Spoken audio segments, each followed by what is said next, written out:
पश्चिम Asia के दो ध्रुव विरोधी देशों ईरान और सऊदी अरब के बीच एक बहुत ही महत्वपूर्ण एग्रीमेंट हुआ है चीन की मध्यस्थता में, जिसके माध्यम से अब दोनों देश 7 साल बाद पुनः अपने राजनयिक संबंधों की बहाली कर रहे हैं। वर्ष 2016 में इन दोनों देशों के बीच राजनयिक संबंधों की समाप्ति हो गई थी और उस समाप्ति का कारण था जनवरी 2016 में सऊदी अरब द्वारा एक शिया गुरु निमराल निमर को फांसी की सजा दिया जाना, जिसके बाद ईरान में बहुत बड़े स्तर पर शियाओं द्वारा विरोध प्रदर्शन हुए और इन विरोध प्रदर्शनों में तेहरान में स्थित सऊदी एम्बेसी पर भी अटैक हो गया, जिसके बाद इन दोनों देशों के बीच राजनयिक संबंध टूट गए। ये राजनयिक संबंध इस रूप में भी महत्वपूर्ण है क्योंकि पश्चिम एशिया की राजनीति में दोनों देश एक डोमिनेंट पोजीशन रखते हैं। इस क्षेत्र की राजनीति को बहुत बड़े स्तर पर प्रभावित करते हैं। जैसा कि सब जानते हैं कि ये क्षेत्र लगातार हिंसा की चपेट में रहा है और इसलिए इस क्षेत्र में शांति बहाली के अंतर्गत इन दोनों देशों के बेहतर संबंधों की बड़ी भूमिका है। चाहे यमन हो, लेबनान हो, सीरिया हो या इराक, सभी में शांति स्थापित करने के अंतर्गत इन देशों का महत्व है।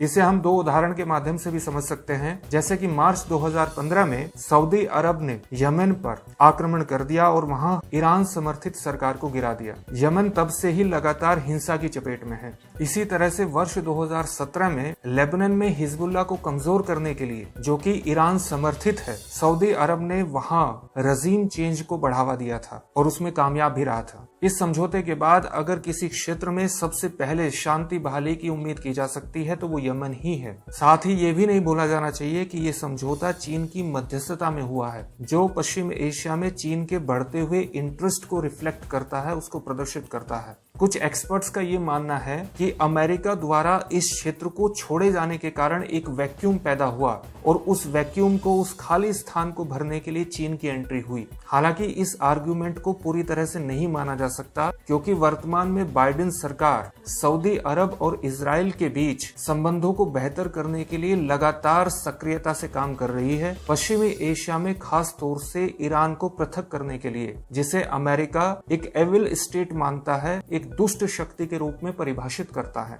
इस संदर्भ में सऊदी अरब और ईरान के बीच चीन की मध्यस्थता में होने वाला ये एग्रीमेंट कहीं न कहीं अमेरिका के लिए एक डिप्लोमेटिक झटका भी है। उसी तरह से इजराइल के लिए भी ये समझौता कोई बहुत अच्छी खबर नहीं है क्योंकि इजराइल काफी समय से सऊदी अरब के साथ उसी तर्ज पर अपने संबंधों को सुधारना और आगे बढ़ाना चाहता था जिस तर्ज पर उसने अब्राहम अकॉर्ड के तहत यूनाइटेड अरब अमीरात, बहरीन और मोरक्को के साथ अपने संबंधों को बढ़ाया है और अरब विश्व में अपने प्रति एक स्वीकार्यता को बनाने में कहीं न कहीं सफल रहा है। इसलिए ये समझौता इजराइल के लिए भी कोई बहुत अच्छी खबर नहीं है, लेकिन निश्चित रूप से चीन के लिए पश्चिम एशिया में इसको एक बड़ी डिप्लोमेटिक सफलता कहा जा सकता है। अगर आपको ये वीडियो अच्छा लगा है तो इस वीडियो को शेयर जरूर कीजिए और इस चैनल को सब्सक्राइब करिए। बेल आइकन जरूर दबाइएगा ताकि आपको लेटेस्ट वीडियो का नोटिफिकेशन मिलता रहे।